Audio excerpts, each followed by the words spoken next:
Bangor police released new information tonight about the incident in which an officer shot and killed a Hancock County man. And a teenager and an 11-year-old are charged with burglary in Skowhegan. It's Friday, December 4th, and your NESCom Connection starts right now.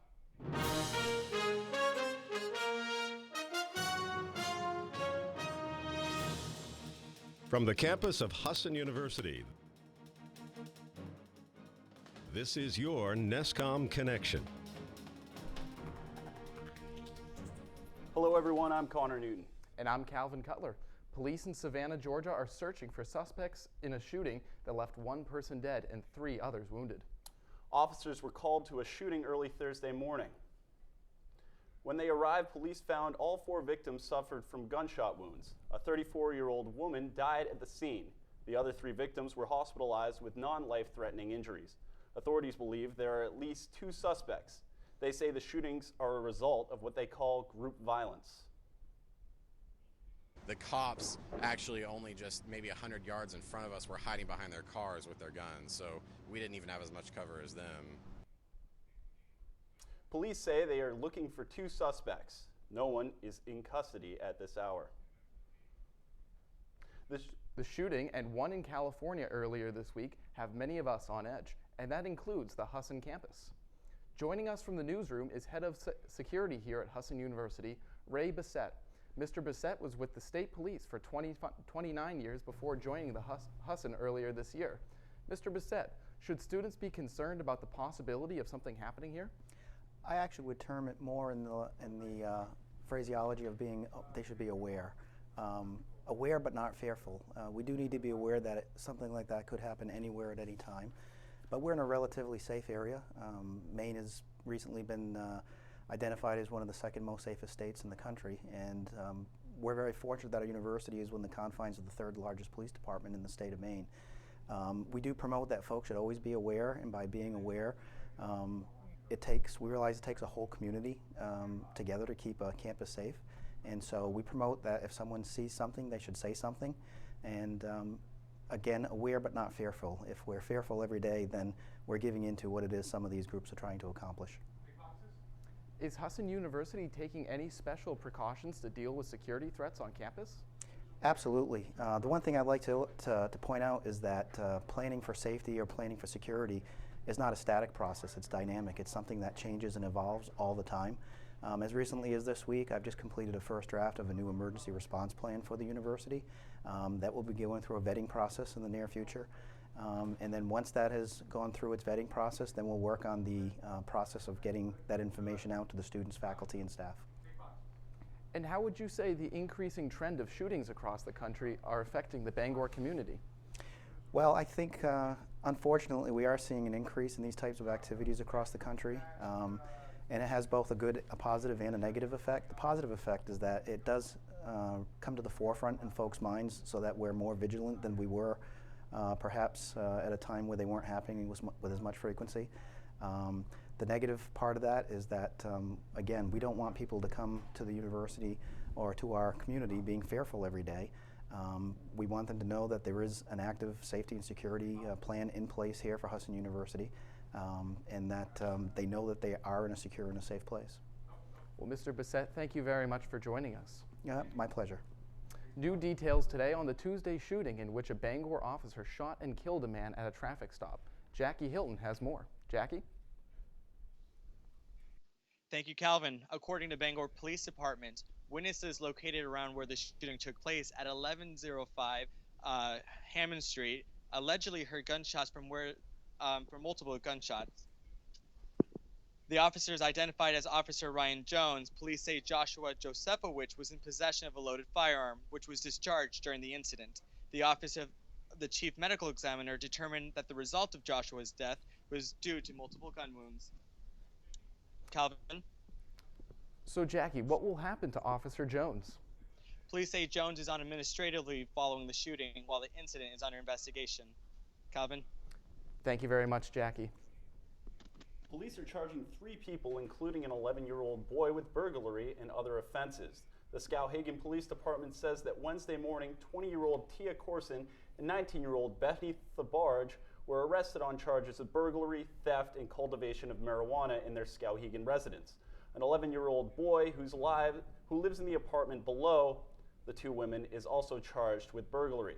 Police say they recovered a number of items, including Garfield and Calvin and Hobbes cartoon books, DVDs, video games, a space heater, and headphones. Fire investigators expect to return to the scene of a late-night fire in Old Orchard Beach on Thursday morning. They are working to figure out what started the fire. The Old Orchard Beach fire chief says crews were able to get the fire quickly under control. Firefighters believe the fire started on the second floor and then spread to the top. When we come back, a teenager tries to steal a beer truck. NESCom reporter Nicole Duplessis will have more on that story. And the rules have changed. A New Hampshire woman is the first to step into a combat role in the military.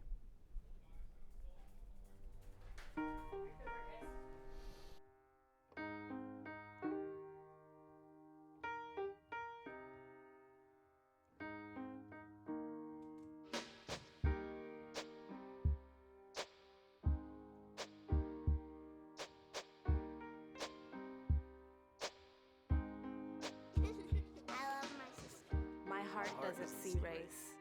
Love is love. So who's going to do what? I'll pack the dead batteries. Great. I'll only put what I don't need into a duffel bag. Perfect. That's totally unhelpful. No problem. Meanwhile, I will try to comfort everyone by speaking in a calm voice. And who is going to handle supplies? I can forget to do a list for us. Thanks, pal. We couldn't be any less prepared.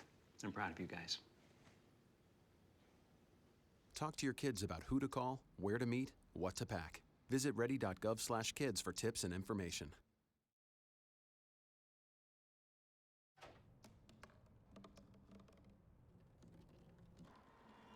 Everybody has a dream.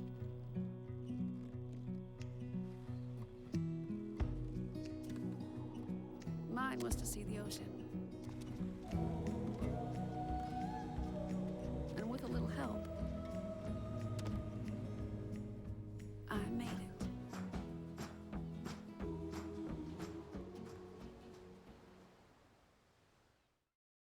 This is the story of a boy who is very sensitive to lights and sounds. So he built secret hiding places where nothing could get in. The boy didn't like looking people in the eye. It made him feel uncomfortable. One day, he found out he had something called autism. His family got him help. And slowly, he learned how to live with it better. Early intervention can make a lifetime of difference. Learn the signs at autismspeaks.org. A woman in Maine could face charges in 2 counties after authorities say she stole a beer truck and drove it into a barn. NESCom reporter Nicole Duplessis joins us in the newsroom with more on that story. Thank you, Connor. The York County Sheriff's Office received word of an angry orchard truck leaving in Waterboro on Tuesday. As deputies tried to get the driver to stop, they learned that the truck was stolen from a 7-Eleven in Portland. Deputies said it appeared the drivers lost control in Limerick and crashed into a barn, causing significant damage to the building. Deputies said the driver, 19-year-old Nicole Diamond of Canton, was taken to a hospital with possible head injuries. She faces several charges, including operating under the influence and driving to endanger. Police report as well as being intoxicated, she was also high on heroin when she stole the truck in Portland. Nicole, were there any people or animals in the barn during the crash? There were no animals or people in the barn when the truck crashed. After spending hours trying to get the truck out of the barn, Limerick Fire Department was forced to knock it down for safety reasons. The owner of the barn says that the barn had been in the family for over 100 years. Okay, Nicole, thank you for that report. And the man accused of killing 3 people at a Colorado Planned Parenthood clinic has a history of broken marriages, violence, and being emotionally unstable. That's according to his ex-wife. Robert Louis Deere's ex-wife, Barbara Michaud, told the Associated Press on Wednesday that her former husband came home one day bragging about gluing the doors of a clinic closed. Although he never spoke specifically about Planned Parenthood, obviously he was against abortion. According to Michaud,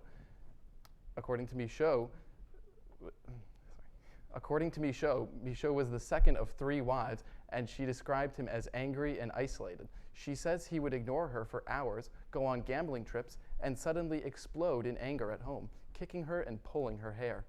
In 1992, Deere was arrested in North Charleston, South Carolina, on a charge of criminal sexual conduct. Michaud says her ex-husband is obsessed with the world coming to an end. A Kentucky woman is recovering from surgery after a hair tie caused a serious infection in her wrist. Audrey Kopp told WLKY-TV she was moving when she noticed a strange bump on her wrist. After a round of antibiotics, she went to the hospital and received emergency surgery on Monday. Hand surgeon Amit Gupta says that bacteria from the hair tie most likely entered Kopp's body through a small cut on her skin. Kopp says it could have been much worse had she let the infection progress. She could have had sepsis, a response to an infection that causes tissue damage, organ failure, and death. She says she won't wear hair ties on her wrists anymore, especially ones that are glittery or hard to keep clean. And Pope Francis released a 192-page encyclical letter, and he is not impressed with some of the changes in this century. While the letter mostly contains concerns about global warming, it also includes brief yet scathing remarks on the digital age.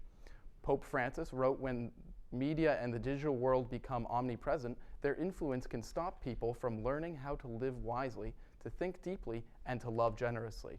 This is not the first time the Pope has warned of the dangers within the digital world. Last year, he instructed 50,000 German altar servers to not waste their time online, on phones, and watching television.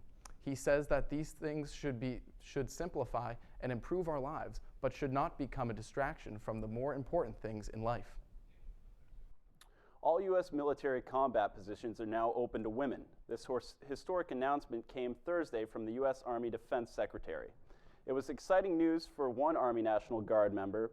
Specialist Skylar Anderson is now the Army's first female combat engineer, and she hopes to inspire others. Kat Villiganzoni reports. Did you know that you were the first one? I did not know. When Specialist Skylar Anderson got her combat engineer diploma in August, it marked a milestone for her and the Army. This 20-year-old UVM veterinary student from Derry, New Hampshire, was the first woman in a role that, until recently, was only open for men. Her sergeant told her she'd be in the field, helping her team navigate rough terrain and explosives like mines or booby traps. I thought, okay, well, why not try it? I gave myself a week, and then I went back to him and told him to sign me up. Sign me up was also what she said on her 18th birthday when she, without telling her parents, joined the Guard. She says she was inspired by her 3 grandfathers, all military men. Were you the only woman in the classes that you took? Yes, it was. Was that a little bit odd? It was, actually. When I first met the whole group that I was with, it was about, I want to say 28, 29 guys. It was very intimidating to just look around and be like, okay, well, I really am the only female here. Seems like you're a pretty driven person. I'm very driven. I'm very independent. That's probably a pretty good thing when you're trying to do something that hasn't really been allowed before. I'd say so. I mean, being determined, really, you have that drive just to prove to everyone and prove to yourself that you can do it. Here in Vermont, it's been very eye-opening to what I can do. I never, in general, wanted to be safe in the Army, so my jobs aren't really that safe. So not really that safe means you're doing what? Combat engineer, we deal with a lot of explosives and demolitions. When you're dealing with those, are you afraid? There's always going to be a little bit of fear. And she's already paving the way for other members of the Guard. Skylar Anderson was the first. However, we already have more females within our battalion that want to go to 12 Bravo. Lieutenant Colonel Dana Taranjo is Specialist Anderson's battalion commander. This 24-year member of the Guard and father of 2 girls says he's ready to see more women integrated into combat roles. I think, you know, whether she's my daughter or any female in the Army or in the National Guard, if they want to do something, they just got to go for it, and there's nothing holding them back now. Do you see yourself as a role model for other women who might be following you? I hope so. I know I'm a very big role model for my little 2 sisters. I hope that it comes across that even being the first female, it's not that, but being proud of yourself and being proud of your job and feeling like you are safe and you are at a home. Anderson says she's still trying to decide whether to become an enlisted sergeant or become an officer. She also wants to go to grad school, but regardless, she says she wants to be deployed at some point. When we come back, Alex Nivus joins us with sports. Husson retires the jersey of a men's basketball player. And sports reporter Alyssa Thurlow will tell us about a change in college basketball rules.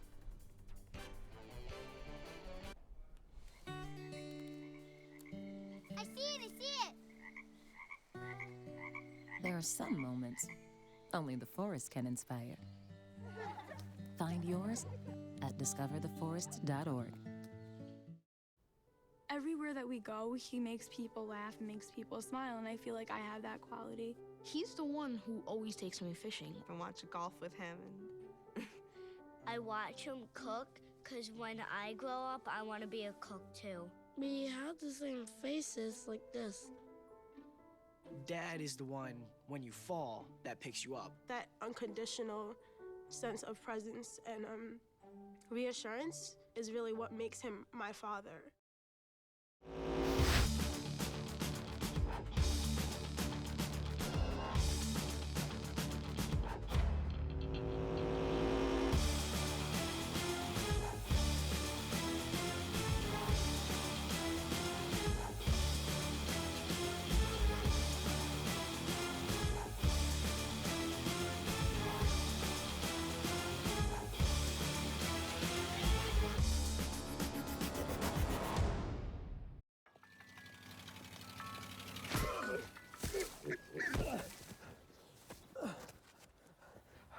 So, same time next week? Well, of course.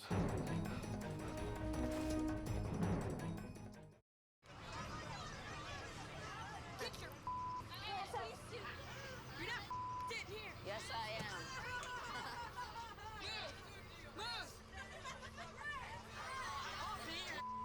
Give it to him hard. No, now. Every day, kids witness bullying. Why you stabbing me with it? They want to help, but don't know how. Teach your kids how to be more than a bystander. Visit stopbullying.gov. Good afternoon, everyone. I'm Alex Nivus with sports. It's finally December, which means basketball season is here. Both the Husson Eagles men's and women's team will be in action tomorrow afternoon in an NAC conference matchup with Maine Maritime Academy. The women will be playing at 1 and the men will play at 3 here at Newman Gymnasium. Both teams had very strong seasons last year. The women lost in the NAC semifinals, while the men's team lost in the NAC championship and participated in the ECAC New England tournament. Each are coming off victories against UMaine Farmington Tuesday night. Every basketball season brings something new. This year, the changes are in the rule book. NESCom sports reporter Alyssa Thurlow joins us from the newsroom with more on that story. Alyssa? That's right, Alex. College basketball has seen some changes so far this year. The men's side of the game is changing their shot clock from 35 seconds down to 30, and the women's side of the game is seeing some changes as well. If you have been to a women's college basketball game this season, you have probably noticed that things look a little different. All women's teams in the NCAA are playing 10-minute quarters starting this year, instead of playing 20-minute halves as they have previously done. The change may not seem so big, but it is definitely an adjustment to all coaches and players. For the first 2 games, not being used to it, I think it may have played a little role in how I substituted. But other than that, it's a change and we just have to adjust. While some coaches are learning to adjust to the switch, some players feel that it's not a lot different than how they played in high school. I really haven't noticed a difference. We've only had a couple games, but even then, I don't notice a difference until the quarter's over, and I'm like, wow, that was really short, but it does add additional breaks. I think it makes the game feel a little more choppy, but I think the girls coming out of high school won't notice much of a difference because that's how the game's played there. In addition to the women playing in quarters, the fouls are also counted differently this year as well. Teams will now reach the bonus and shoot 2 free throws on the 5th team foul in each quarter. The fouls reset back to 0 at the start of the quarter, except in overtime. The NCAA hopes that the new rules put into place will help advance the pace of the game. Now, the team has only played 2 games so far this season. However, they seem to be adjusting well. On Tuesday, they got their first conference win against UMaine Farmington, and the women will play on Saturday, as you mentioned, Alex, against Maine Maritime, and that game is set for 1 o'clock. Alyssa Thurlow, live in the newsroom. Thanks, Alyssa, for that report. If you can only make it to one of the games this weekend, I encourage you to attend the men's game. Husson University will be retiring the jersey of Hall of Famer Bob Cymbalek. Cymbalek played in the late 50s for the then Husson Braves. When his career ended, he held 11 career school records, 9 single-season records, and 5 single-game records. Cymbalek still holds the single-season record for free throws made and assists average for a career. He was named Northeast College Conference Player of the Year in 1956 and was inducted into the Husson Sports Hall of Fame in 1987. Cymbalek will be the 4th men's basketball player to have his number retired. The Celtics have been hovering around 500 so far this year, but they've won 3 of their last 4 and were in Mexico City to take on the Sacramento Kings last night. Brad Stevens leading his squad against a familiar foe. Pick up these highlights here early on. Isaiah Thomas pulls up for the 3 and knocks it down. Thomas was one of 4 Celtics players to score 20 points in this one. Second quarter now, Celtics running away with it. 2 of the 20-point scorers. Jay Crowder finds Kelly Olynyk for the layup. Celtics up by 21. Third quarter now, Avery Bradley gets in on the fun. He's going to knock down this 3-pointer. Bradley was that 4th Celtic to score at least 20 points in this game. Celtics by 22. It was a tough night for the Kings and familiar foe Rajon Rondo. Says a few words to the official here. Shows his displeasure and picks up his 2nd technical foul. He was ejected from the game. Rondo finished with 5 points and 8 assists in 24 minutes of action. And he was very upset with the decision the official made there. Let's pick it back up to the game action here. Crowder from the baseline, 3-pointer is good. Celtics were 14 for 33 from beyond the arc in this game. Kelly Olynyk puts on the finishing touches here as he drives in, throws down the jam. Celtics run away with the game, 114-97. The Bruins will be in Calgary tonight to take on the Flames at 9. Wednesday, the Streaking Bees put their 5-game winning streak on the line against the Edmonton Oilers. And we'll pick up those highlights as it's been a tough year for Todd McClellan's Oilers. Late second period, Bruins down 1-0. They're putting some pressure on, and Torrey Krug is going to shoot and somehow find it into the net. Second goal of the year for Krug. Take another look. Too much traffic in front of the goal, in front of Anders Nielsen, as he just didn't see that shot coming. Third period now, game still tied. Edmonton breaking out, and Matt Hendricks is going to score on the redirect to give the Oilers the 2-1 lead. This is the second goal of the year for Hendricks. Another look, a nice tip. Hendricks gives his team the lead. 3.5 minutes left in the third. Bruins still down 2-1. David Krejci from behind the net is going to look for someone to cut, and that cutting man is going to be Zdeno Chara right in front. He blasts it through to tie the game at 2. The game would go to overtime where there would be no goals, so that means it has to go to a shootout. And this goal is going to be scored by Jordan Eberle as he makes the move on Tuukka Rask to give the Oilers the 1-0 edge in the shootout. Krejci needs to score here to extend the shootout and give the Bruins a chance, but Nielsen holds his ground. Oilers snap the Bruins' 5-game win streak, 3-2 the final score in the shootout. Well, it was bound to happen at some point, right? The Patriots suffered their first loss of the season Sunday night, losing to Denver in overtime, 30-24. New England will look to put that game behind them when the struggling Philadelphia Eagles come to town. Patriots will try to get back on track, while Philadelphia desperately needs a win to keep their playoff hopes alive, as they've lost 3 straight and 4 of their last 5. Look at that note on the graphic. Philly has allowed 10 touchdown passes in their last 2 games, and that was to the likes of Jameis Winston and Matt Stafford. Brady and his bunch will look to exploit the Eagles' secondary, and hopefully will have Damian Amendola back to help offset the loss of Rob Gronkowski. It's been cloudy all day, but sunny weather is headed our way. Nick Blaszcazk is next with your local weather forecast. Can you help me with this? My new dad teaches me all kinds of stuff. Sure. He helps me with homework. That would be 3.6795. Thanks. Yep. He helps me with my decision making. I wouldn't use this one. Ever. And he's even teaching me how to drive. And that's why cars have bumpers. I'm learning so much. You don't have to be perfect to be a perfect parent. Thousands of kids in foster care will take you just as you are. Cinderella found the pet that fits her perfectly. Tiana gave her pet the royal treatment. Belle found beauty when no one else did.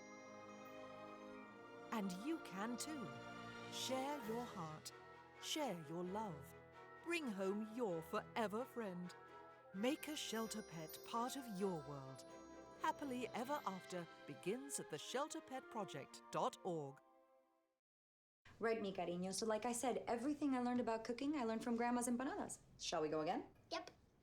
Mix beef with the onions with the peppers with the paprika with the garlic with the oregano with the cumin. Got it? Got it. Throw on the olives, stir, season, stir again, pour out the flour, roll out the dough, make a circle, drop in a fistful of filling, fold over, press down, and ta-da! Most parenting is hard to do in just 2 minutes. But 2 minutes twice a day making sure they brush is easier, and it could help save them from a lifetime of tooth pain. Right here in Bangor, Maine is a new day. You are part of a team with passion and creativity. It's about personal attention at NESCom. You gotta pull your weight around here, even if it is the live truck. Radio's all about personality. Hey, they can't see you. Today, Coach Nason is preparing students for success. Another practice day. Fade up, fade down, fade up. We need a brand image. Go. Okay, here's the game plan.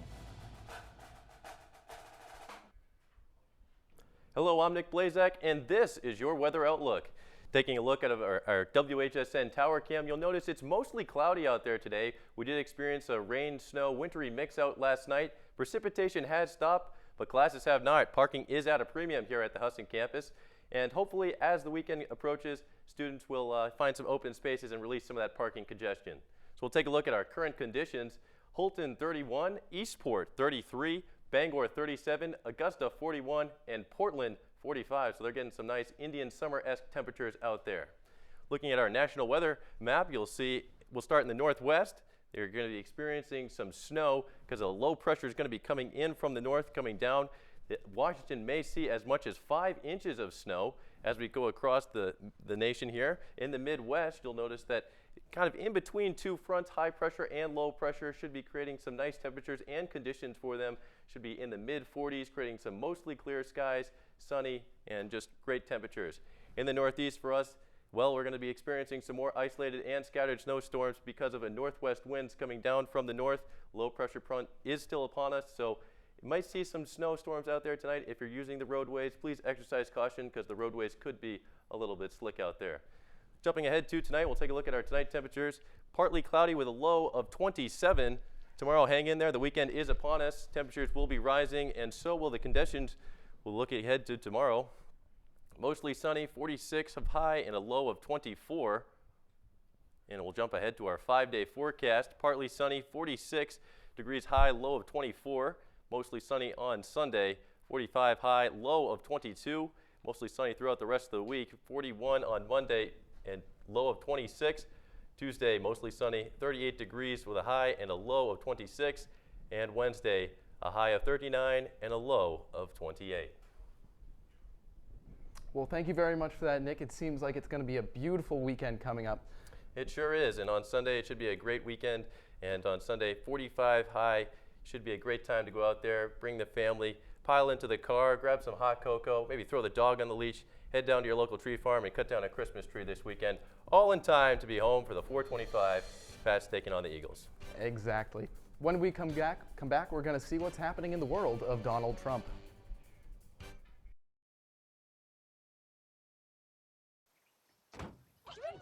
They'll test you. Try to break your will. But however loud the loudness gets, however many cheese puffs may fly, you're the driver, the one in control. Stand firm. Just wait. And move only when you hear the click that says they're buckled in for the drive. Never give up till they buckle up. There's one thing you can never have sex without. It's not something you buy. Or something you take. In fact, there's only one way to get it. It has to be given to you, freely. It's consent. Because sex without it isn't sex. It's rape. Consent. If you don't get it, you don't get it. It's on us to stop sexual assault. Learn how and take the pledge at itsonus.org. How can I help my daughter with her reading? Searching for help with Dachshund reading. No. Let me try. Sarah's bright, but when she's reading, she has trouble sounding out words. Playing world music. What? I give up. Wait, I was trying to show you how Sarah feels every day. Frustrating, isn't it? redirecting to understood.org. Join parents and experts at understood.org, a free online resource about learning and attention issues to help your child thrive.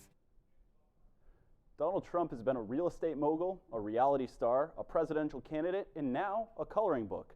Just in time for Christmas. CNN Gene Moose has more. Hello. Donald Trump is used to being parodied. But now the parody is interactive. You can color him Donald. Here, let's get those eyebrows. Donald is the Statue of Liberty on Mount Rushmore, on the $1 Million Bill. Donald with his wife Melania. Donald arm wrestling Hillary. Donald as a beetle? I never thought I'd be coloring Donald Trump's fig leaf. Even Donald on the Sistine Chapel. I colored my way through the entire interview with the creator and publisher of the Trump coloring book. Do you think Donald Trump would be flattered or insulted by his coloring book? I'm not so sure if he'll sell this at his gift shops at his casinos, but I think he would enjoy this. It turns out adult coloring books are the hottest category in publishing right now, so cashing in on Trump made sense. There's also the off-color coloring book featuring notable Trump quotes. Mr. Trump. Yes. Are you Batman? I am Batman. Go ahead and color that quote, but who needs a whole box of crayons? Which is the beauty of this coloring book. You really only need one or two colors. You only need orange and yellow? That's pretty much it, and you're good to go. But we weren't good to go, almost from the get-go. Oops. Oh no. That's trouble. I just broke the yellow. But just that yellow stub was enough to get to the roots of the Donald's hair on the page he shared with Albert Einstein. I'm just doing Einstein's tongue. 25,000 copies will be shipped just in time for Christmas, so you can color the candidate who's already beyond colorful. Bing, bing, bing. Ginny Mo, CNN. We're trying to make coloring great again. New York. A trip to the grocery store has gone viral for all the right reasons. Over the weekend, Lisa Aldrich from Grand Rapids, Michigan, went to pick up a cake for her sister's birthday. She asked someone she thought worked at the bakery to write "Happy Birthday, Mandy" on it. After some time, the employee handed Aldrich the cake, and she went to go check out. After looking at the cake, she realized that the writing was barely legible, but she laughed and went to the checkout, thinking everyone would think it was funny. The cashiers, however, didn't find it so funny. Some even took photos. Finally, a cashier explained that the girl who wrote on the cake had autism, and that it would make her day that she was able to write on the cake. So what does Lisa Aldrich take away from this experience? Kindness is important. With the Christmas season kicking into full gear, what better way to get in the spirit than watching Santa's reindeer get ready for their big night? Animal Planet's website is now streaming live puppies, sharks, and most importantly, reindeer. You can even catch Old St. Nick visiting on December 18th, 22nd, and 23rd at 2 p.m. If the reindeer aren't in view when you tune in, you can catch some of their highlights or watch the other live streams provided at the Animal Planet website. And here's the address.